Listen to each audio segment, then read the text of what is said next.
कि यदि हम थोड़ा सावधानी कर ले तो जिस संसार समुद्र से निकलना बहुत ही कठिन है, क्योंकि इसमें बिना बेड़ियों के बेड़ियां पड़ी हुई हैं, बिना हथकड़ी के हथकड़ी पड़ी हुई। ये जो अहमता ममता की हथकड़ी बेड़ी पड़ी हुई है, इसे हम सहज स्वीकार किए हुए हैं, इसीलिए इसे तोड़ना बड़ा कठिन है। अविद्या अहंकार के कारण, कर्ता भोक्ता भाव दृढ़ होने के कारण हमारे को ये आनंद देगा, सुख देगा, इसमें हम बंध गए हैं। इस अविद्या का नाश करने में समर्थ है कृपा श्रीधाम वृंदावन की, लाडली लाल की, रसिक शिरोमणि प्रिया प्रीतम के अनुरागी जनों की। जासु कृपा सब भ्रम मिट जाई। जिनकी कृपा ऐसी प्रकाशमयी है कि उसमें भ्रम नहीं रहेगा कि मैं करता हूं, मैं भोगता हूं। जो मन 5 ज्ञानेंद्रियों के साथ विषय भोगों में सुख की खोज कर रहा है, ये भ्रम खत्म हो जाएगा। यदि हम कृपा का आश्रय ले लें तो बहुत शीघ्र हमारे हृदय में ज्ञान का प्रकाश हो जाए। कृपा का आश्रय इसलिए कह रहे हैं कि इसमें अहम जो अविद्या का राज्य स्थापित करता है वो नष्ट हो जाता है। जब हम किसी साधन पक्ष में अहम करके करते हैं तो वो शुभ कर्म हो जाता है, पर वो भगवत प्राप्ति कराने योग्य नहीं रहता। वो बंधन मुक्त करने की सामर्थ्य नहीं रखता, उसे शुभ कर्म कहते हैं। उत्तम लोगों की प्राप्ति हो सकती है, लेकिन आवागमन से मुक्त होकर के परम पद में, परम प्रेम में स्थित होना ये बड़ा कठिन है।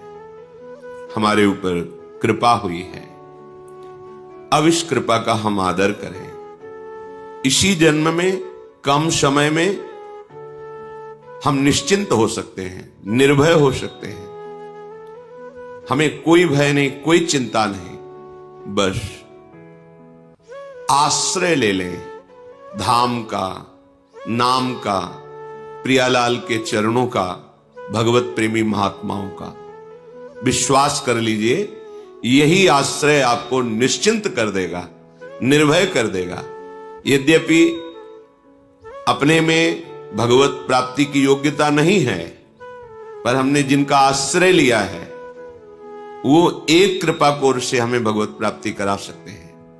सर्वतो भावेन, मन वचन कर्म से हम उनका आश्रय ले लें। श्रीपाद प्रबोधानंद जी महाराज करुणा करके कह रहे हैं, मुक्ति श्री भी सकलित पदो नारकम याति धावन लब्ध्वा चिंतामणिमथ महावारिधो निक्षिपेत सह कृत्वावश्यम सकल भगवच्छेखरम स्वाधमः स्यात् यो दुर्बुद्धिस्त्यजति सहसा प्राप्य वृंदावनम तत्।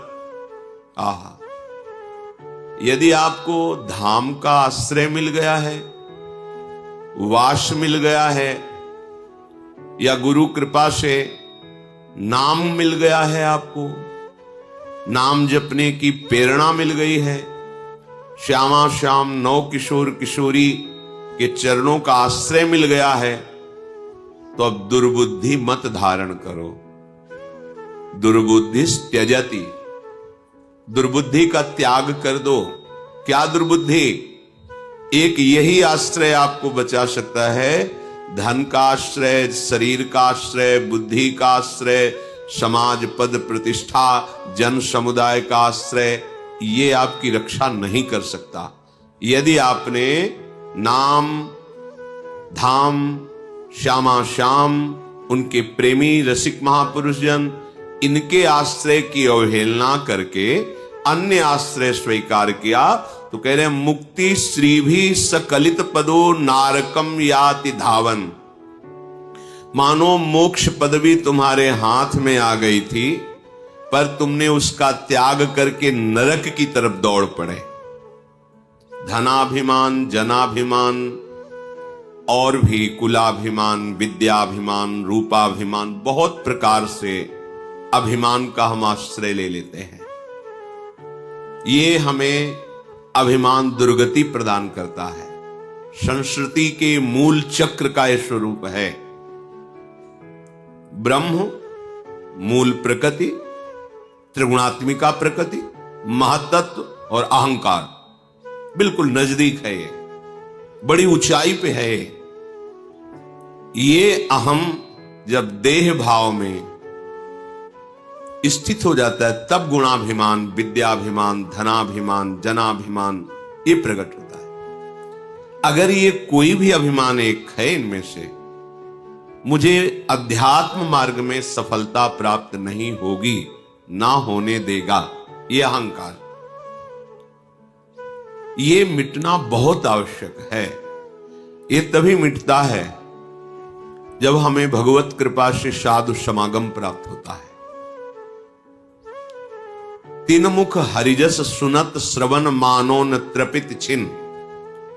और हमारी जब ऐसी वृत्ति बन जाती है कि उन महापुरुषों के श्री मुख से निकले हुए भगवत रसामृत में डूबे हुए वचन श्रवणेन्द्रिय के द्वारा हम पान करते हैं, और हमारी ऐसी लालसा जागृत हो जाती है कि मुझे ऐसा सौभाग्य मिले कि मैं नित्य श्रवण करूं और निरंतर इसी आज्ञा पे रहूं। तो फिर तिनकी संगति रहत जाति कुल मद सब नंसई। फिर ऐसे भगवत प्रेमी महात्माओं के संग से समस्त अहंकार का नाश हो जाता है। और जहां अहंकार नष्ट हुआ, नितिक धर्मिन संग, तो रंग बढ़त नित नित सरस, नित नित प्रेम अभंग, यह जो कृपा हरिवंश की। फिर हम भगवत प्रेमी महात्माओं से ऐसी आसक्ति कर बैठते हैं कि हम उनके संग के बिना, उनके वचन के बिना, उनके दर्शन के बिना जी ही नहीं सकते। जो आसक्ति संसार में बंधन का कारण थी, वही जब भगवत प्रेमी महात्माओं से हुई तो मोक्ष का खुला हुआ द्वार बन गए। हमारा हृदय प्रेम अभंग स्थिति को प्राप्त कर लेता है। एक बार जब प्रेम प्रकट होता है तो कभी घटता नहीं है और कभी नष्ट नहीं होता, और इसका स्वभाव है प्रतिक्षण वर्धमानम, ये प्रतिक्षण बढ़ता रहता है। पर इसका प्रभाव यह है कि प्रेमी के हृदय में सदैव प्रेम की अपूर्णता का अनुभव होता है। उसको ऐसा लगता है, ये प्रेम का प्रभाव है कि मुझ में किंचन मात्र भी प्रेम नहीं, मैं बहुत अधम नीच हूं, ऐसा अनुभव होता है। जैसे जैसे प्रेम बढ़ेगा वैसे वैसे उसको ये अनुभव होगा। क्यों? अगर अनुभव हो जाए कि मैं प्रेमी हूं, तब तो अहम जागृत हो जाएगा, फिर बात बनेगी नहीं। तो प्रेम का प्रभाव ऐसा होता है कि उसके हृदय में अद्भुत दिव्य भागवतिक दैन्यता का प्रादुर्भाव होता है। इसी दैन्यता से, इसी प्रेम से वो अपने प्रीतम को प्रेम डोरी में बांध करके अपने हृदय में छुपा लेता है। जय श्री भट्ट, प्रेम रस बंधन क्यों छूटे दृढ़ फंद। ये प्रेम की डोरी में आराध्य देव ऐसे बंध जाते हैं, वो छूट ही नहीं पाते। नित नित प्रेम अभंग, बड़ा सूक्ष्म है प्रेम। एक बार प्रकट होता है, प्रतिपल बढ़ता रहता है। उपासक के हृदय में दैन्यता बढ़ती, जैसे जैसे प्रेम वैसे वैसे अतृप्तता, वैसे वैसे दैन्यता, गंभीरता, अंतर्मुखता, ये सब दिव्य प्रेम के सद्गुण हैं। निरंतर अपने प्रीतम की सानिध्य का अनुभव, प्रीतम के चिंतन की स्वाभाविक वृत्ति, अखंड स्मृति उसके हृदय में जागृत हो जाती है। तो यहां श्रीपाद सावधान कर रहे हैं कि यदि तुम्हें भगवत प्रेमी संत का आश्रय, धाम का आश्रय, अखंडवास, प्रिया प्रीतम के चरणों की आराधना, तो दुर्बुद्धि मत करना। बहुत दुर्लभ बात मिल गई है। अपने अज्ञानी जन है, इसलिए प्रियालाल की इस हेतु की कृपा को खिलवाड़ समझते हैं। ये जो जन्म जन्म से हमारा भटकना हो रहा था, मिटने का समय आ गया अब। पर हम इतने बहिर्मुख हैं, इतने विषयानंद में डूबे हुए हैं कि भगवत कृपा की अवहेलना कर देते हैं। श्रीपाद आदेश कर रहे हैं, कह रहे हैं कि यो दुर्बुद्धि त्यजति, तुम ऐसी दुर्बुद्धि का त्याग कर दो। कोई तुम्हारा सहयोगी नहीं होगा। तुम्हारा शरीर भी तुम्हारे अनुकूल थोड़ी चलता है। देख लो, तुम्हारे अनुकूल तुम्हारा शरीर नहीं चलता, तुम्हारी इंद्रियां नहीं चलती, तुम्हारा मन नहीं चलता, तो फिर बाहर किस पर भरोसा करते हो? बात तो और बड़े दूर की बात है। तुम्हारे मन के अनुकूल सब चले, ऐसा तो तुम्हारा मन ही नहीं अनुकूल चलता, इंद्रियां अनुकूल नहीं, शरीर अनुकूल नहीं, फिर बाहर की बात क्या? इसलिए हाथ में आ गई है मुक्ति, मोक्ष पदवी हाथ में आ गई। यदि धाम का आश्रय है, वास है, प्रियालाल का चिंतन है, प्रियालाल के चरणों की शरणागति है, भगवत प्रेमी महात्माओं के वचनामृत का पान कर रहे हैं, तो मुक्ति तुम्हारे हाथ में रखी है। मुक्ति श्री भी सकलित पदो। अब गलती मत करो, नारकम याति धावन। तुम नरक में क्यों जाना चाहते हो? बोले क्या नरक का मतलब? यदि हम भगवान का आश्रय नहीं लेते, नाम जप नहीं करते, भगवत धाम की यात्रा नहीं करते, भगवत प्रेमी महात्माओं का समागम नहीं करते, तो मुझे नरक मिलेगा? अरे भाई, हम अपना ठीक से कमाते हैं, खाते हैं, परिवार का पोषण करते हैं, कोई पाप करते हैं क्या जिससे लोग कह सकते हैं कि जरूरी है ये सब होना? भाई, हम ठीक से चलते हैं, अपने परिवार का पोषण करते हैं, कमाते खाते हैं, कोई पाप है? देखो, तुम्हें अखिल ब्रह्मांडों की सरकार ने भेजा है, जाओ मनुष्य योनि में और अविद्या का, ज्ञान का नाश करके अपने स्वरूप में स्थित हो, अर्थात मुझे प्राप्त करो। आपने कहा कि हम विरक्त भाव से नहीं रह पाएंगे, हमें स्त्री चाहिए, पुत्र चाहिए, परिवार चाहिए, पद प्रतिष्ठा सम्मान, और आपका भजन भी करेंगे। तथास्तु, ऐसा ही हो, आपको प्राप्त हुआ। लेकिन ये जो आपको प्राप्त हुआ है, ये मूल उद्देश्य की प्राप्ति में सहायक होना चाहिए। आपको जो यहां भेजा गया उसका मूल उद्देश्य है भगवत प्राप्ति। मनुष्य शरीर का मूल उद्देश्य है भगवत प्राप्ति। साधन धाम मोक्ष कर द्वारा, पाई न जे परलोक संभारा। आपको सारी सुविधाएं दी गई है भगवत प्राप्ति के लिए। अब आप स्त्री को, पुत्र को, परिवार को, धन को, वैभव को, मान प्रतिष्ठा को अपनी मान लिया, और ये सरकारी व्यवस्था दी गई थी आपको। भगवत प्राप्ति में सहायक है, ये बाधा नहीं है, बस भाव बदल देना है। ये जो आप भोक्ता भाव लेकर के विचरण करते हैं, इसके स्वामी बन बैठे हैं, गलत भाव है, अपराध है। ये सरकारी वस्तु को जबरदस्ती अपने कब्जे में लेकर के उसे अपनी मानना, ये अवहेलना है, अपराध है। जिस दिन जांच होगी उस दिन आपको दंड मिलेगा। चाहे जितना आप निर्माण कर दिए सब ढा दिया जाएगा, चाहे जितना आप, बस विश्वास कीजिए। श्रुत बनितादि जान स्वार्थ रत ना करुणे सभी ते। ये सरकारी आदमी है, ये आए हैं आपके भक्ति में सहयोग करने के लिए। आप इन अपने कर्तव्य का पालन करते हुए इन्हें भगवत स्वरूप मानकर इनकी सेवा कीजिए और वो प्रभु को समर्पित कर दीजिए, ये भगवत प्राप्ति में सहायक हो जाएगा। लेकिन आप तो स्वामी बन बैठे, भोक्ता बन बैठे। भोक्ता भाव में काम क्रोध आदि का राज्य रहता है, और नरक के यही द्वार हैं। त्रिविधम नरकस्येदम द्वारम नाशन मात्मनः कामः क्रोधा तथा लोभा तस्मादेत्रयम् त्यजेत। तो जो श्रीपाद कह रहे हैं कि भगवद आश्रय छोड़कर आप जो ऐसा भाव करता भोक्ता भाव में जा रहे हैं, मानो मुक्ति को छोड़ करके नरक जा रहे हैं। तो आप गए ना नरक, कामः क्रोधा तथा लोभा, इसी में तो है।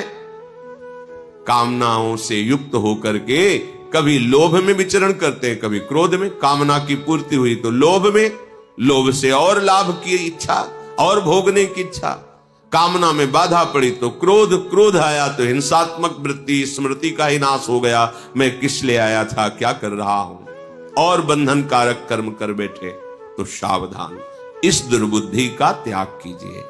लब्ध्वा चिंतामणिमथ महावारिधो निक्षिपेत सह। श्रीपाद कह रहे हैं तुम्हारे हाथ में चिंतामणि आ गई है। श्रीमद राधा रसुधा निधि में महाप्रभु हरिवंश चंद्र जी कह रहे हैं चिंतामणि प्रणमताम ब्रज नागरीणाम चूड़ामणि कुलमणि वृषभानु नामना। यहां कौन सी चिंतामणि की बात कर रहे हैं? स्वामिनी जी, श्री प्रिया जी। ये लालजू के भी हृदय में परम शीतलता प्रदान करने वाली है, जो अखिल लोकों की कामनाओं को पूर्ण करने वाले, परमानंद का दान करने वाले भगवान श्री कृष्ण हैं। उनको भी ये प्रेम का अद्भुत सुख प्रदान करने में समर्थ हैं लाडली जू। तभी तो मांगत लाल लाडिलो नागर प्रगट भई दिन दिन की जो दान देरी नवल किशोर। चिंतामणि हमारी स्वामिनी जू हैं, तो स्वामिनी जू से कम नहीं है स्वामिनी जू का नाम। श्री कृष्णचंद्र जू के भाव को भाई जी श्री हनुमान प्रसाद पोद्दार जी ने कहा कि राधा नाम, राधा रूप से भी मुझे प्रिय लगता है, राधा से प्रिय लगता है मुझको राधा नाम। अर्थात जब हमारी दिव्या पे आ गया राधा राधा राधा, तो मानो चिंतामणि हाथ में आ गई। चिंतामणि कौन है हमारी? श्री लाडली जी। चिंतामणि किसे कहते हैं? चिंतित पदार्थों को, चिंतित वस्तुओं को, चिंतित भावनाओं को, चिंतित तत्व को प्रदान करने वाली। आप चाहे जो चिंता करें, चिंता रहित कर देती है चिंतामणि। हमारी स्वामिनी जो हमारी चिंतामणि है, उनका चिंतामणि स्वरूप राधा नाम हमारे को गुरुदेव की कृपा से मिला। राधा राधा राधा। तो लब्ध्वा चिंतामणि मत, तुम्हें चिंतामणि प्राप्त हो गई और तुम उसे महावारिधो निक्षिपेत शाह, इस भव समुद्र में फेंक दिया। भव समुद्र में फेंक देने का तात्पर्य भूल गए, बार बार उपदेश सुनने पर भी, कि एक श्वास भी खाली ना जाए। तुम्हारी एक श्वास इतनी कीमत रखती है। तुमने जीवन भर जो धन कमाया है, वो एक श्वास खरीदने के लायक भी नहीं है। अगर हमारी अंतिम श्वास हो, कह दिया जाए कि पूरे जीवन की संपत्ति देता हूं, एक श्वास और बढ़ा दो, नहीं बढ़ेगी। तो ऐसी कीमती श्वास से बहुत कीमती कमाई करनी चाहिए, वो है राधा राधा राधा।